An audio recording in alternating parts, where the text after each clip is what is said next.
Eka, le podcast des mythologies vivantes, série d'Halloween.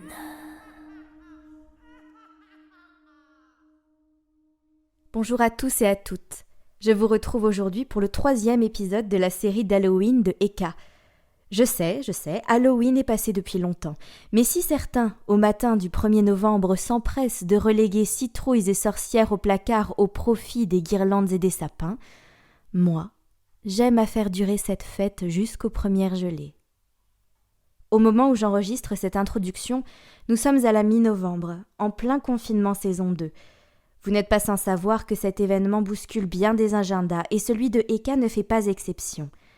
J'ai malheureusement dû renoncer à enregistrer l'un des épisodes promis pour cette série et celui que vous écoutez actuellement se révèle malheureusement incomplet. Marie, qui prête aujourd'hui sa voix à la sorcière, n'a pas pu revenir, du fait de ce confinement, pour enregistrer la bande-son de l'épisode. J'ai donc choisi de vous proposer une première version, sans musique. Quand les temps seront meilleurs, Marie et moi nous nous retrouverons pour composer et enregistrer la bande-son et une version définitive vous sera dévoilée. En attendant, laissez-vous entraîner au cœur de la lointaine Thessalie, terre magique s'il en est, à l'époque de la guerre civile qui opposa César à son rival, Pompée. Fermez les yeux. Nous y voilà. Vous vous trouvez devant l'entrée d'un cimetière antique. Franchissez-la si vous l'osez et faites la connaissance de la sorcière qui y vit. Une femme douée de magie, mais qui se refuse à gaspiller son don pour les basses besognes d'enchanteresse. Non. Rendre la jeunesse, soigner les maux, prier les dieux, transformer les hommes en cochons, concocter des remèdes et des poisons, tout ça ne m'a jamais intéressé. Non pas que j'en sois incapable, mais punir ou aider mes semblables ne m'est d'aucun intérêt. Ce qui me passionne, c'est le voile, la porte des enfers, l'instant où l'on passe de vie à trépas et les possibilités de retour en arrière, ressouder le fil que les parcs ont coupé. Je ne suis pas une magicienne, je suis une nécromancienne. Vous, les mortels, essayez avec tant de ferveur d'éloigner la mort de vous, de la tenir hors de votre vue, comme si ça pouvait vous permettre d'y échapper. Mais moi, je n'ai pas eu peur de me mêler à elle. Pour mon séjour, j'ai choisi les cimetières de Thessalie, terre de sorcières. Parmi les morts, je peux sans mal travailler à percer le secret du trépas. Sur leur corps rigide ou encore tiède, je trouve tous les ingrédients nécessaires à mes charmes.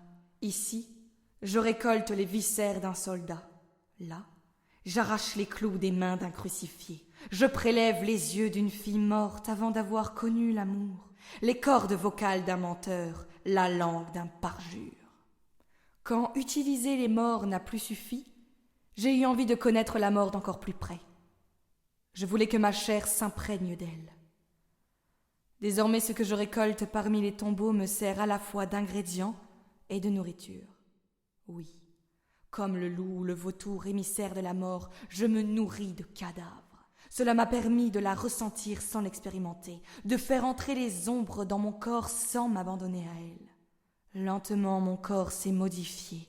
Ma peau s'est flétrie et a pâli de ne jamais voir la lumière. Mes cheveux ont blanchi et se sont assemblés en une tignasse dense et sale.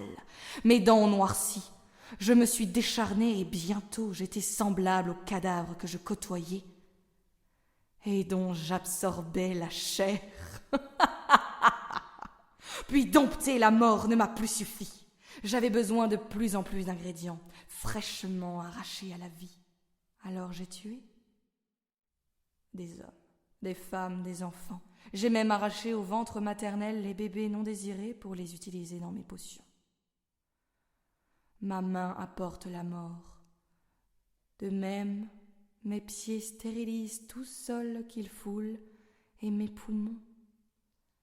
transforme l'air le plus pur en poison mortel. J'aime la mort, je la côtoie, je l'absorbe, je la dompte, je la trompe, je la porte et finalement, je deviens elle. Je suis Éricto, je suis la mort, mais je suis aussi la victoire sur la mort. Regardez-moi bien.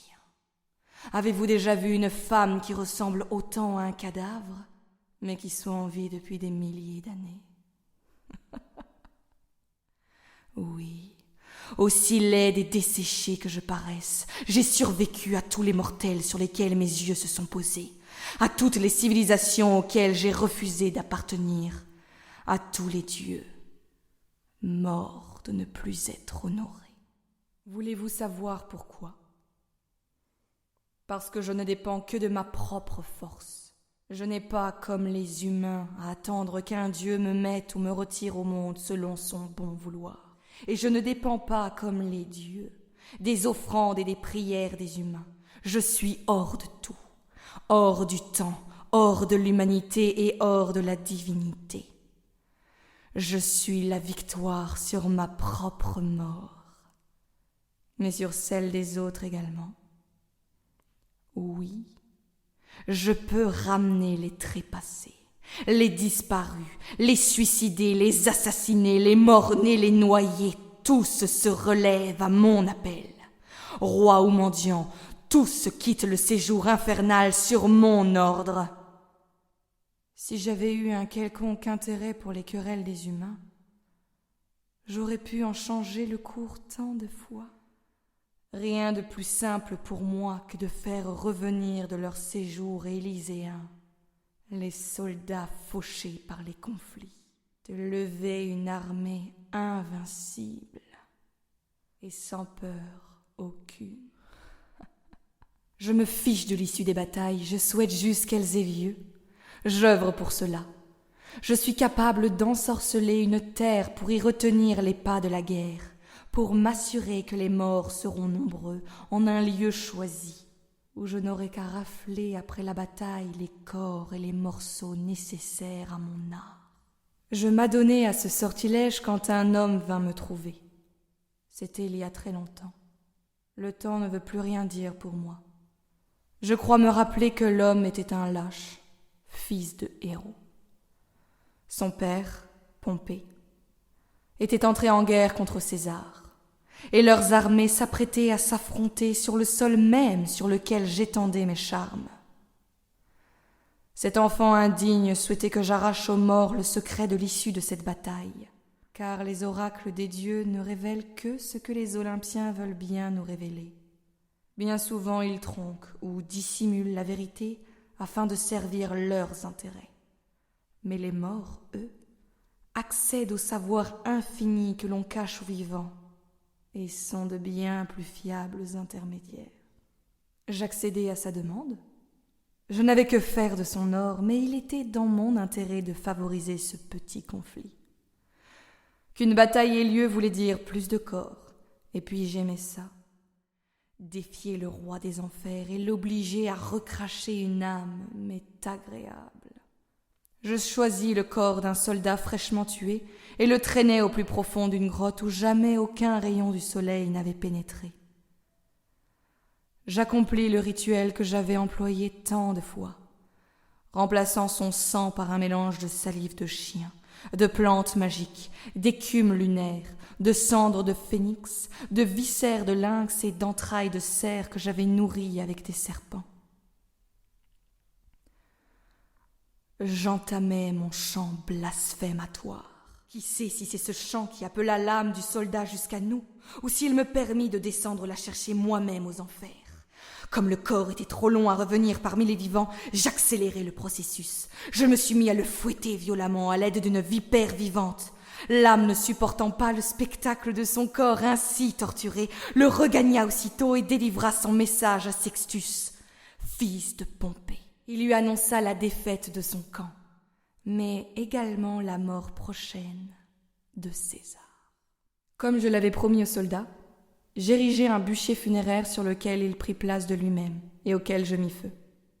Jetant un dernier sort, je m'assurai que cette âme ne serait plus jamais dérangée dans son long sommeil. Je commis une dernière offense envers les dieux cette nuit-là, en obligeant le ciel, malgré la volonté de Jupiter, maître des intempéries, à se couvrir de nuages noirs, prolongeant l'obscurité de la nuit, pour permettre à Sextus de rejoindre son campement. La bataille eut lieu. Malgré les avertissements de Sextus, Pompée combattit César et fut défait, emportant avec lui toute une armée. Sextus en réchappa, mais il apprit une leçon. Connaître son destin ne permet pas d'y échapper. Quant à moi, contente, je pouvais à ma guise parcourir le champ de bataille, moissonnant la vie des agonisants et me repaissant de la chair des morts.